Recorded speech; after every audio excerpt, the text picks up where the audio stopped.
Good morning, everybody. So I'm Michael Heitner. I head up membership at the ARF, and I wanted to welcome you all here. Thank you. That wasn't part of my presentation. This is our third Young Pros Boot Camp that we've done, and we're super excited about it. So about 4 years ago, we started the Young Pros in New York, really with the idea of really sort of committing ourselves to the next generation of young professionals in the industry. And we sort of took a shot at it and had a couple meetings, and as time has gone on, it's really built into this amazing group. So I want to thank everybody for coming today. We also opened a chapter, a sort of a chapter in Chicago and in San Francisco, so we have Young Pros groups there as well. We're way over 2,000 Young Pros across the country, so it's really super exciting. How many people are here for the first time at a Young Pros event? If you'd raise your hand. Wow, welcome. So make sure everybody sees who raised their hand and say hello to them during the break. And this has been a lot of work to pull this together, so I want to thank a few people. First, I want to thank Gwen LaFantasy. Gwen, raise your hand so everyone knows who you are. You probably receive a lot of emails from her. And also, we have a Young Pros Advisory Board, and that board really helps us with the planning of the events and the outreach throughout the year. So if I can have anybody on the advisory board just stand up so everybody knows who you guys are. Thank you. A round of applause for them. And the most important thing that I can do is thank our sponsors, because without them, we really couldn't do this. So when we started the Young Pros, Viacom stepped up and helped us get this off the ground and became our founding sponsor. And then IRI this year became our second Young Pro sponsor, which was really great because that gave us the opportunity to expand into Chicago. And today we have Google, of course, is our host and sponsor, so we want to give them a big round of applause because we couldn't do it without them. And then you'll see here, Microsoft, Resonate, and Twitter are also sponsors of today's event, so we want to thank them as well. So now I have the pleasure of introducing Jeff Buchan from Google. Jeff is on our advisory board, and he's also our first Young Pros on the board of directors for the ARF. So he has a really key role in helping guide this group and communicating to the board opportunities for us. So I'd like to welcome Jeff Buchan.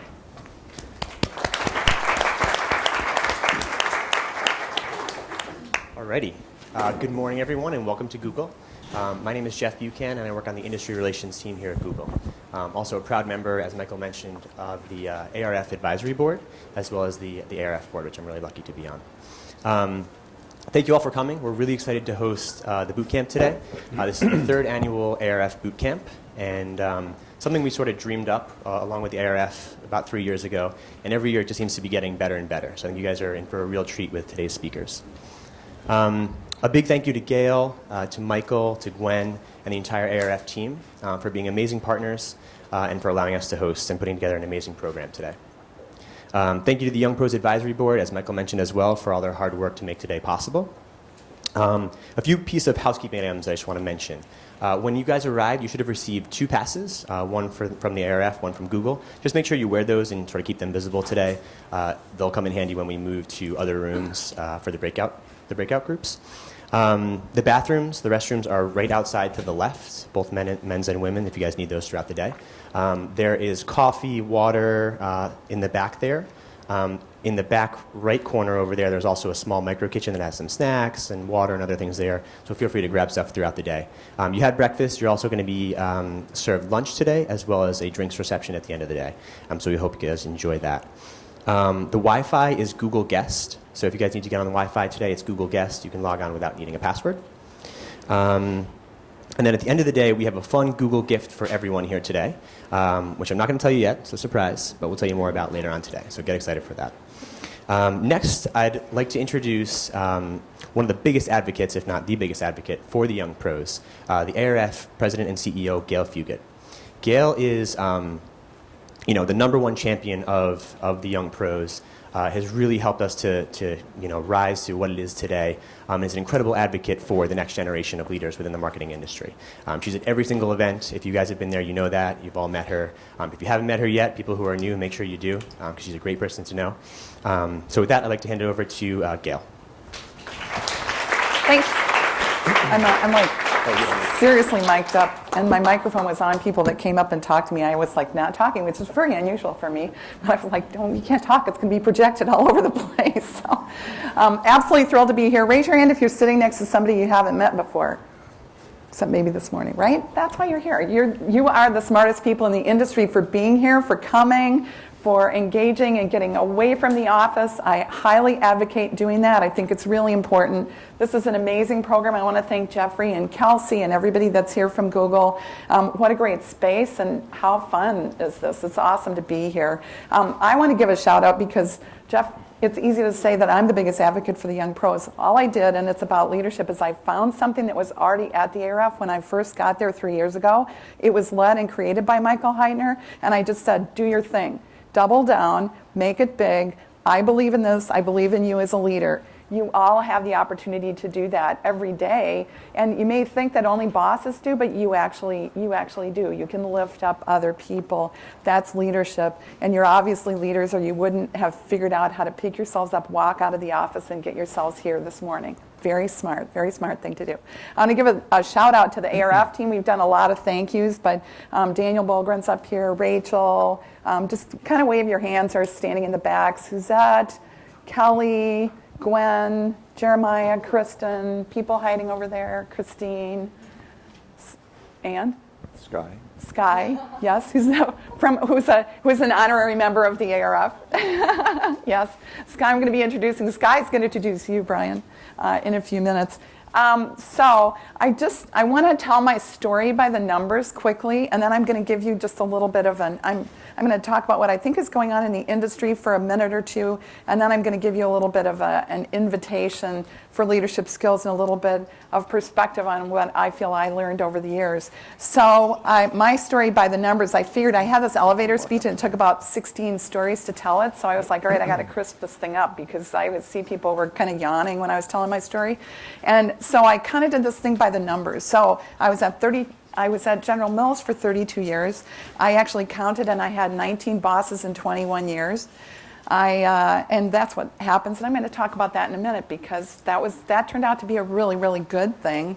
I built and led the research department there. I changed the name to Consumer Insights back in 1998. Maybe some of you weren't even born then. This is a long time ago, and I led that department for 18 years. And we invested $70 million in internet research, which doesn't seem like a big deal now, but at the time, internet research was a new thing, because when I started my career, there wasn't an internet.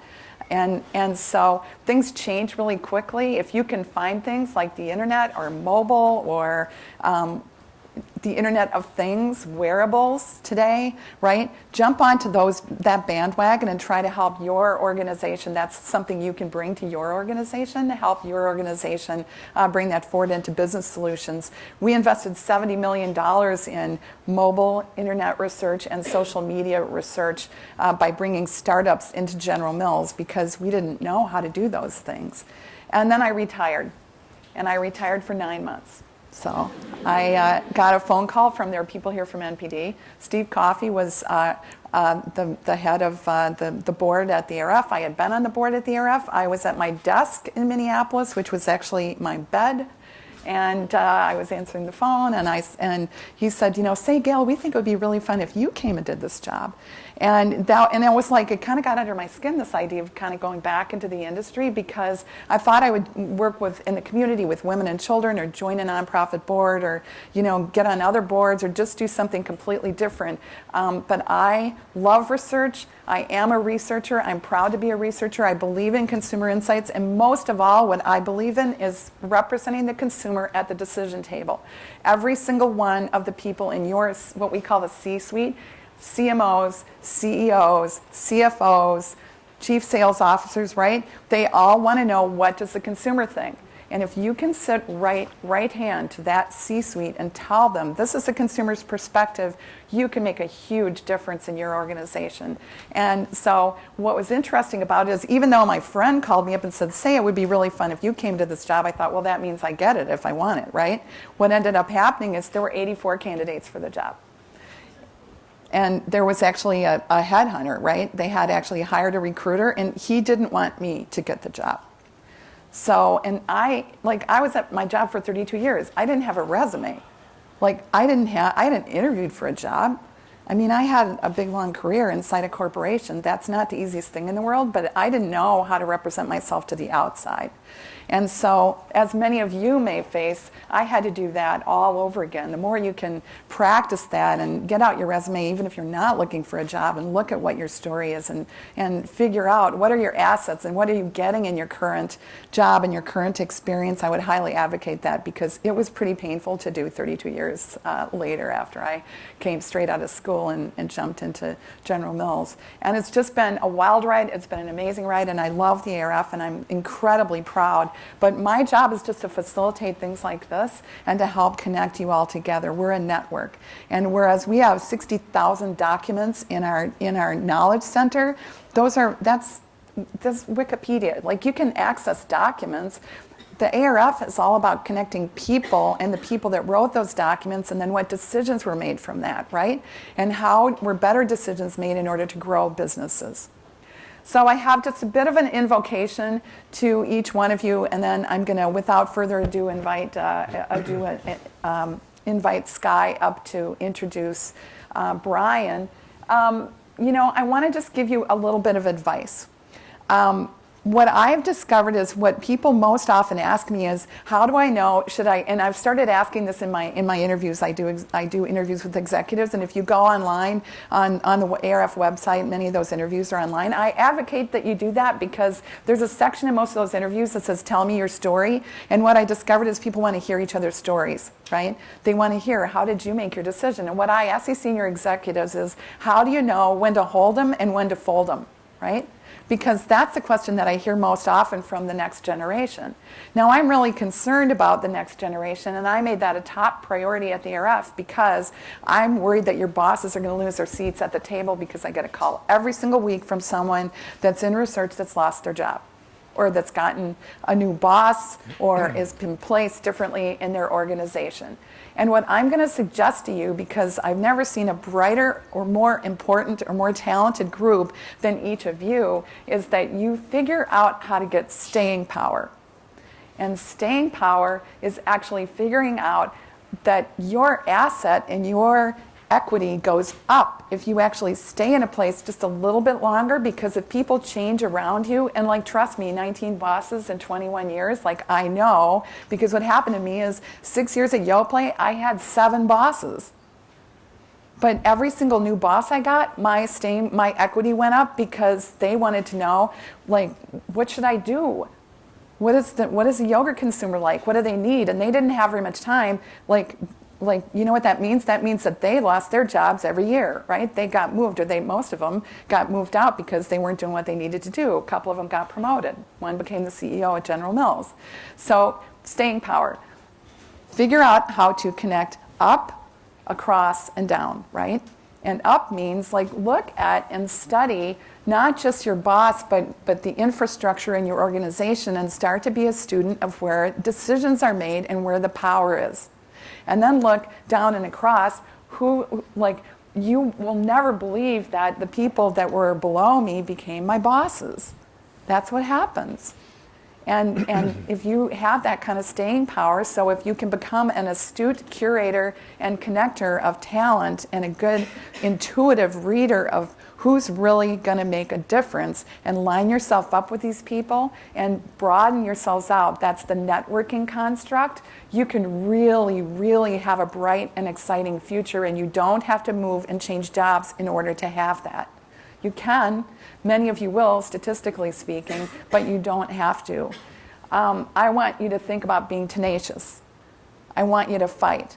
I want you to make sure that you speak up, but I want you to practice before you speak up. That's what I learned. I made myself, I'm a shy person, I made myself say one thing in a meeting, but in order to say one thing, because I'm a shy person, I had to practice it. And then when I sat in the meeting, I would practice what I was going to say when I was in the meeting before I opened my mouth. Because just saying something isn't the goal. Saying something that will part the seas is the goal.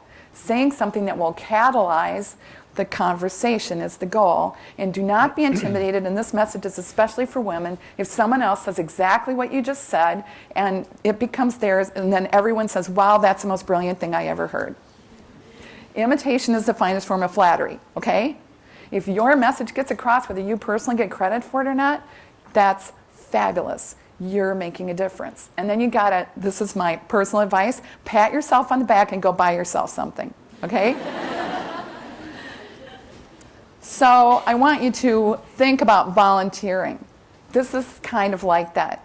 You go out and volunteer, you can practice. If you get on a board of a nonprofit organization, the YMCA, the Women's Shelter, it can be at your church, it could be any group, wherever a passion point is of yours, go out and volunteer because you can practice at that table.